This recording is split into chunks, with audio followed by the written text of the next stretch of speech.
첫 번째 방법은 일상으로 돌아가세요. 아마 지금쯤은 제가 제 일과를 사랑한다는 것을 아실 거예요. 하지만 삶이 어려워지거나 여러분의 일정이 바뀌면 그 일과에서 빠지기 쉬워요. 평소에 일상을 따르지 않을 때 저는 게을러지기 시작하고 너무 늦게까지 자지 않거나 잘 먹지 않는 등의 나쁜 습관에 빠집니다. 아침과 저녁의 일상으로 돌아가는 것이 지금 내가 다시 나 자신을 느낄 수 있도록 하는 가장 중요한 일입니다. 두 번째 방법은 소셜미디어를 멀리하세요. 우리 모두는 소셜미디어가 하이라이트 일로 변했다는 것을 알고 있으며 때때로 사람들의 완벽하게 큐레이션된 사진을 보는 것은 내가 있는 곳에 대해 더 기분이 나빠질 뿐이며 나도 인스타그램에 매일 글을 올려야 하는 부담감이 크지만 지난 한 달 동안 포스팅할 기력이 저한테는 없었습니다.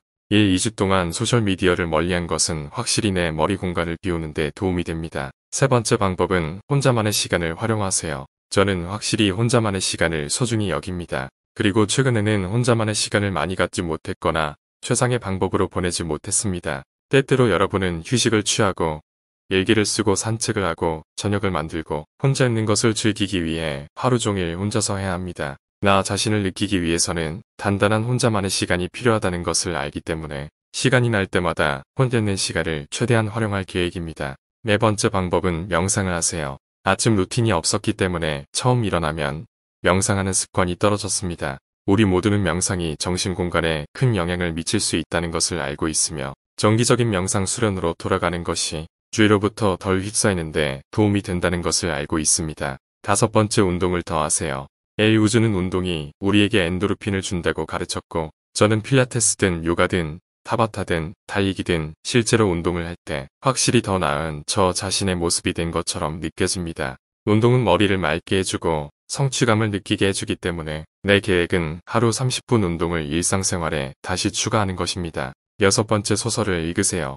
저는 자기계발서와 논픽션 책을 좋아하지만 때때로 새로운 정보로 머리에 과부하가 걸릴 때가 더 많습니다. 캐릭터의 비주얼과 머릿속 설정을 만드는 것이 유일한 작업인 소설책에서 길을 읽는 것만큼 마법 같은 것은 없습니다. 소설은 당신의 상상력을 새로운 방식으로 사용하도록 격려하며 찢은 마음에 대한 완벽한 해독제라고 생각합니다. 일곱 번째 글쓰기를 하세요.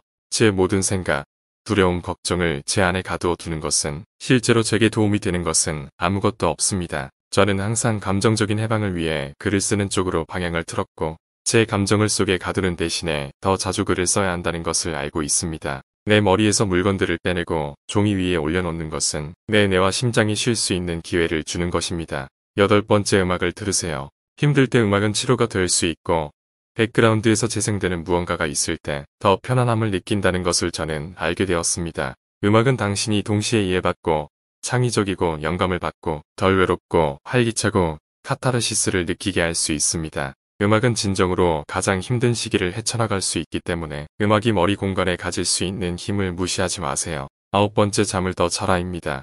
특별히 생산적인 일을 하지 않고 늦게까지 깨어있을 때 저는 지쳐서 일어나거나 늦게 일어납니다.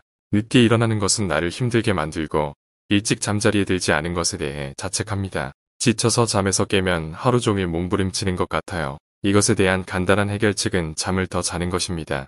그렇죠. 적당한 시간에 잠자리에 들기 시작하면 불필요한 피로와 부정적인 생각을 줄일 수 있습니다. 열 번째 도움을 요청하세요. 나는 도움을 요청하지 않고 모든 것을 스스로 하려고 노력하는 사람입니다. 가끔 나는 다른 사람들이 일을 잘할 것이라고 믿지 않지만 대부분은 내 요청으로 누구에게도 불편을 주고 싶지 않습니다. 하지만 지난달에 나는 내 전문 분야에서 완전히 벗어난 일에 대해 누군가에게 도움을 요청했고 그는 내 손에서 그것을 완전히 해결해 주었으며 내가 갖지 못한 많은 시간과 정신적 에너지를 절약했습니다. 당신이 감당할 수 없는 일이라면 자신에게 호의를 베풀고 도움을 요청하세요.